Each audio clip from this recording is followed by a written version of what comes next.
everyone, and welcome back to my channel. Today's video is going to be a little bit sort of like a story time vlog mixture. I'm going to talk a little bit about my experience living in New Zealand as an international student from the Caribbean.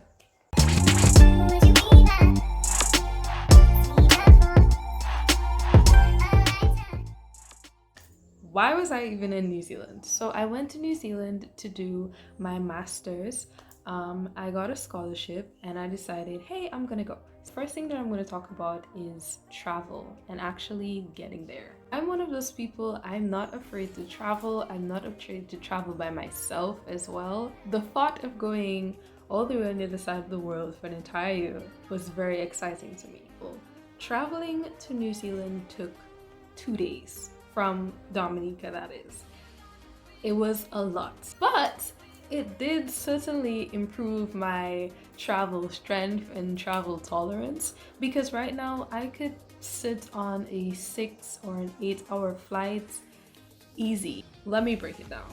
So I left Dominica, I left my home at 4:30 a.m. I'm already tired from that. Get to the airport and my flight was delayed. Delayed. It was at least an hour. Eventually the flight comes. The first flight I think was Seaborne or Win Air, I can't remember. But what I do remember was the plane and the size of the plane. It's the plane that has 3 seats in a row, so 2 together and then 1 single. Like, it's the really small plane. It's smaller than ATR. An ATR, which is what most of An ATR, which is most of Liat's planes, I'm completely fine with that. But that plane, when you go for the clouds, the turbulence is intense. And my heart was in my stomach, and my stomach, it was in my feet, So I took that flight to Puerto Rico. As soon as I arrived in Puerto Rico, I had new tickets for new connections because they knew that I was gonna miss my connections. Instead, now I went from Puerto Rico to Miami, ran across the Miami airport because by the time I got to my gates, the flight was already boarding. So I got onto that flight and then took that connection from Miami to Los Angeles.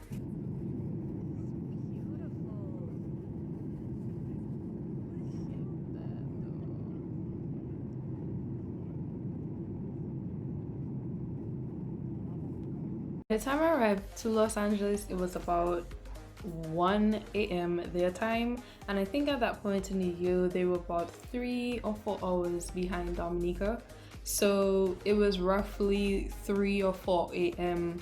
Dominica time. I overnighted in Los Angeles for 2 nights, so that night when I arrived, and then I also stayed an additional day. So the first day I got to relax, and trust me, it was so needed after traveling, missing flights, running across airports and stuff like that. So the first day I chilled at the hotel a bit, and then the next day my cousin met up with me super early in the morning. We went on a hike, we went up to the Hollywood sign, we went to the Hollywood Boulevard. It was really nice. It was a really nice day. He took me exploring quickly around LA, and that was a lot of fun. I definitely think that I'm going to go back to LA at some point.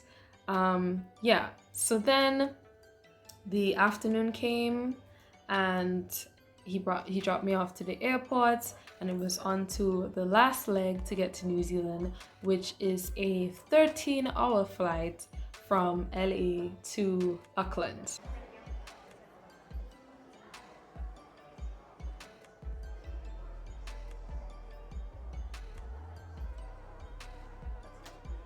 So when I got to New Zealand, it was Monday morning.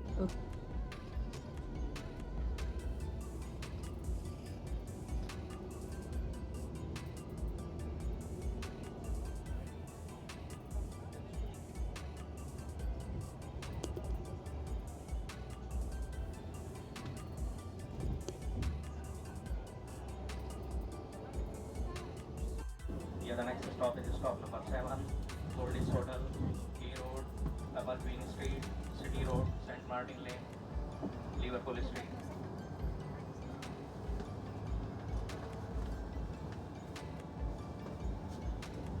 Okay, remember I left Dominica at 4 a.m. on Thursday Dominican time, and it was Monday morning when I arrived to New Zealand. So New Zealand is 17 hours ahead of Dominica and the Caribbean.